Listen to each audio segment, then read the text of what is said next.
Assalamualaikum. Apa kabar hari ini? Anak-anak, kayaknya udah siap ya untuk mulai pembelajaran kita pada hari ini. Baiklah, sebelum memulai, ada baiknya kita berdoa dulu. Silakan ketua dipimpin doanya.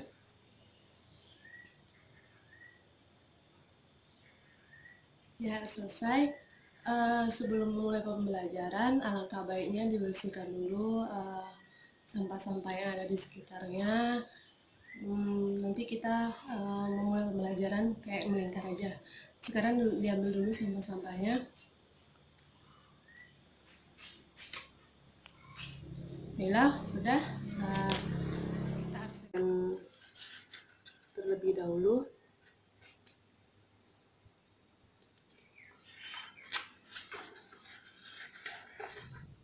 Nama Solihin, Reina ya, Mutiara Anissa, Anissa Edward, Adrianis,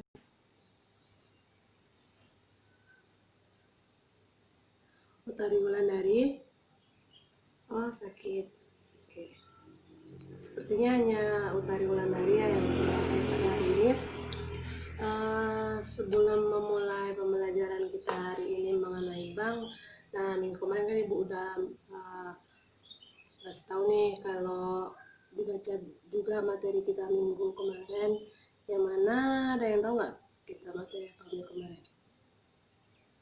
Nah, materi kita minggu kemarin yaitu mengenai OJK, yang mana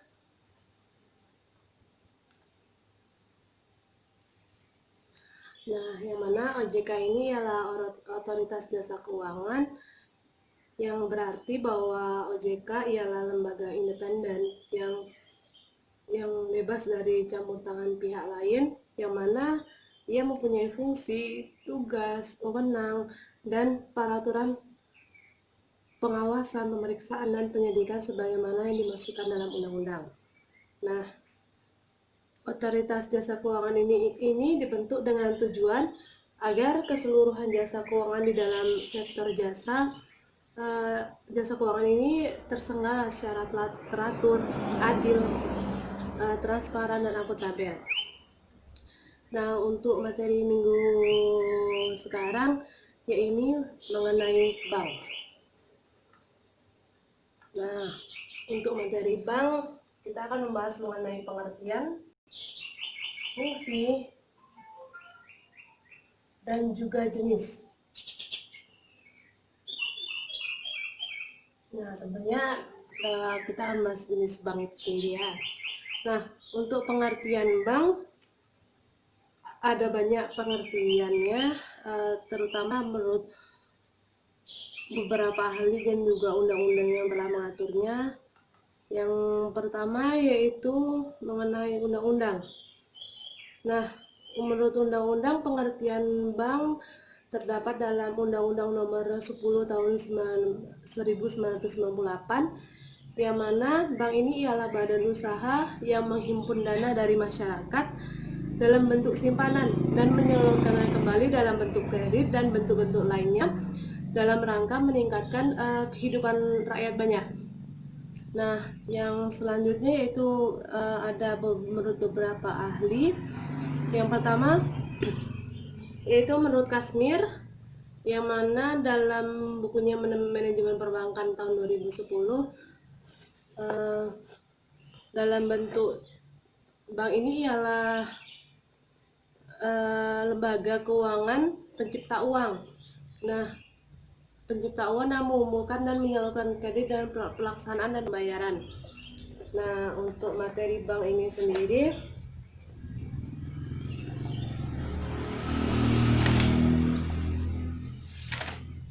bisa dilihat pada halaman 118.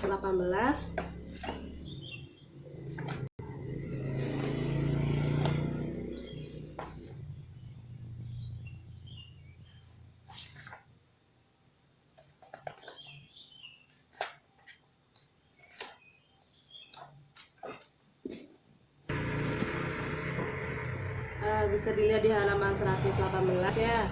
Nah, di sini di situ udah terdapat pengertian bank, fungsi bank, dan tujuan bank. Ibu akan sedikit menjelaskan lagi mengenai tadi kan pengertian menurut Kasmir. Nah, yang kedua di sini ada pengertian menurut BNH Juha, yang mana dia menjelaskan juga bank ini ialah pencipta uang, pengumpul dana, dan pelaksana lintas pembayaran. Nah, yang selanjutnya yaitu menurut RG Hauteri, yang mana pengusaha bank ini ialah pedagang yang mengadakan transaksi yang berupa penerimaan dan pengeluaran kredit. Nah, secara umum bank ini dapat diartikan sebagai lembaga kepercayaan yang berfungsi sebagai lembaga intermediasi, yang mana bank ini membantu kelancaran sistem pembayaran yang tidak kalah pentingnya, yang mana sebagai lembaga yang menjadi sarana dalam pelaksanaan kebijakan pemerintah, yaitu kebijakan moneter, yang mana hal ini sangat penting dalam perekonomian negara. Nah, yang selanjutnya yaitu kita akan membahas tentang fungsi bank.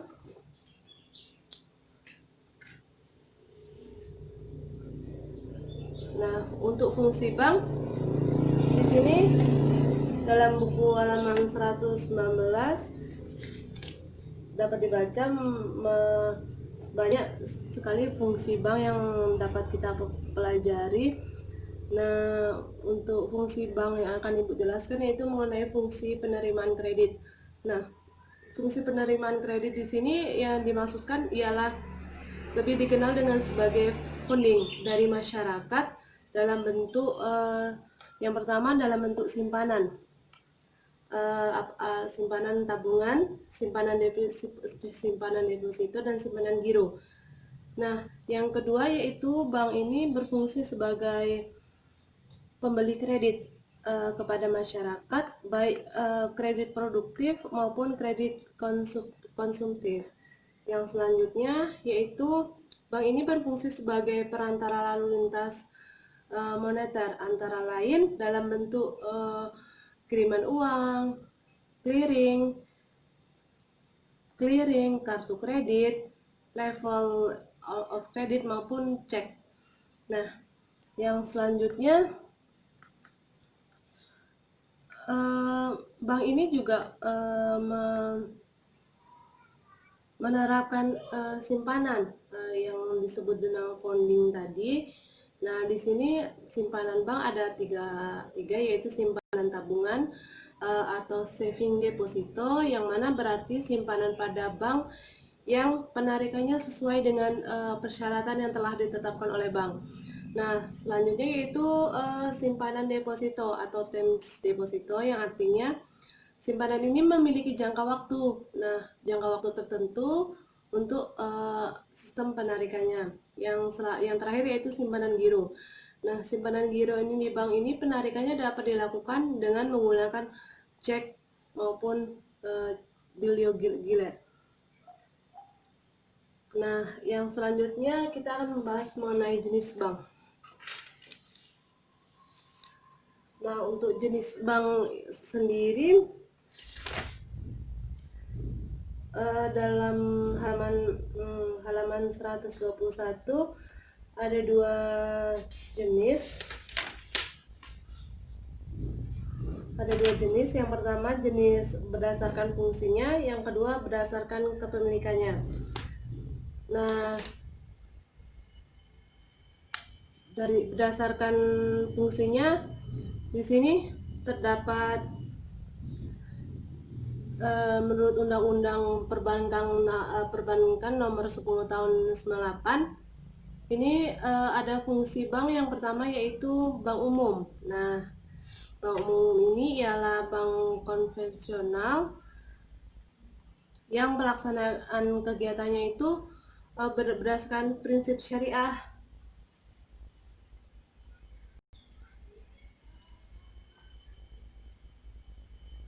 Nah, untuk usaha dalam bank umum ini, yang pertama dia menghimpun dana dari masyarakat dalam bentuk simpanan berupa giro, terus memberikan kredit, membuktikan surat pengakuan hutang, membeli dan menjual atau meminjamkan atas resiko yang berupa perintah dari nasabah.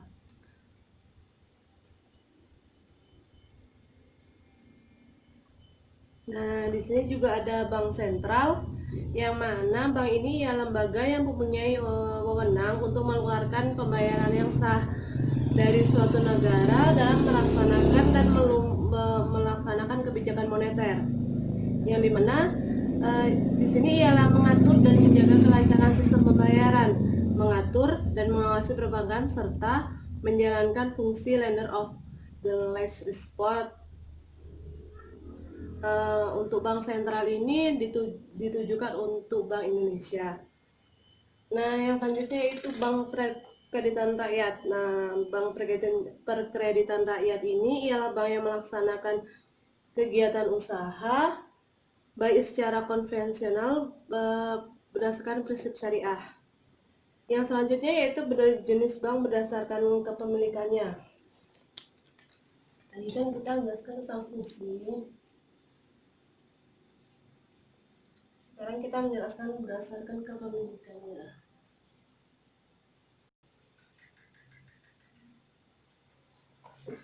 Nah, kalau berdasarkan kepemilikannya, di sini ada bank milik pemerintah dan bank milik swasta dan milik asing. Nah, untuk bank milik pemerintah ini seperti yang kita ketahui, Bank BRI, Bank Indonesia, maupun Bank BNI. Nah, untuk yang swasta seperti Bank BCA, Bank Lipo, Bank Mala, dan bank lainnya.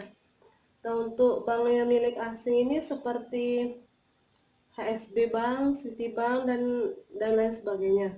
Nah, untuk yang jenis bank ini ada yang satu lagi berdasarkan kegiatan operasionalnya.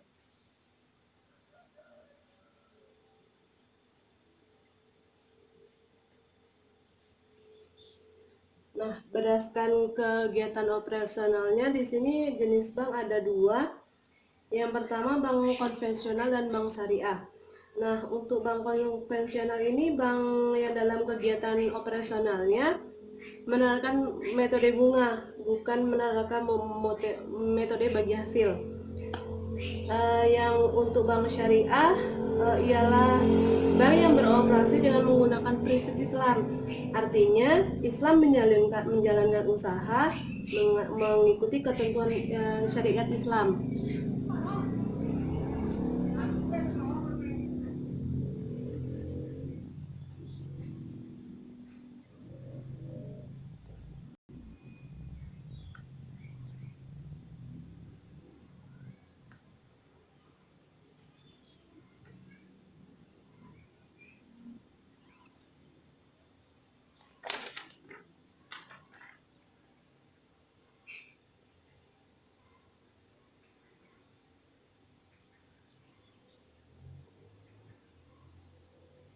Nah, untuk produk-produk bank konvensional di sini ada tabungan, cek, deposito, kredit maupun giro.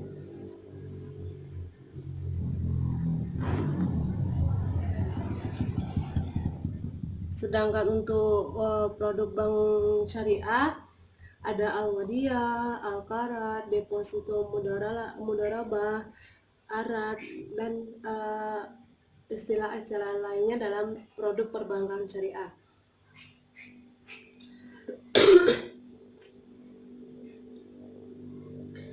Nah, untuk materi mengenai bank sepertinya bisa dibaca pada halaman lebih jelasnya pada halaman 120.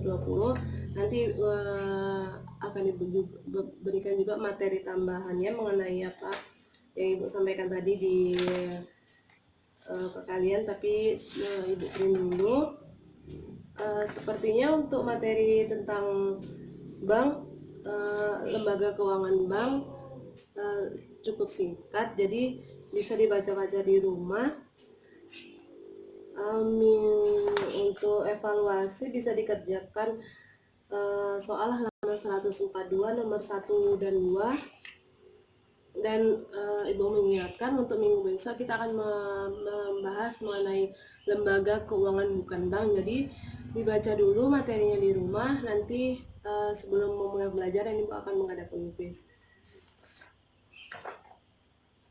Baiklah, mungkin hanya itu ya materi kita pada hari ini. Lebih kurangnya mohon maaf. Assalamualaikum warahmatullahi wabarakatuh.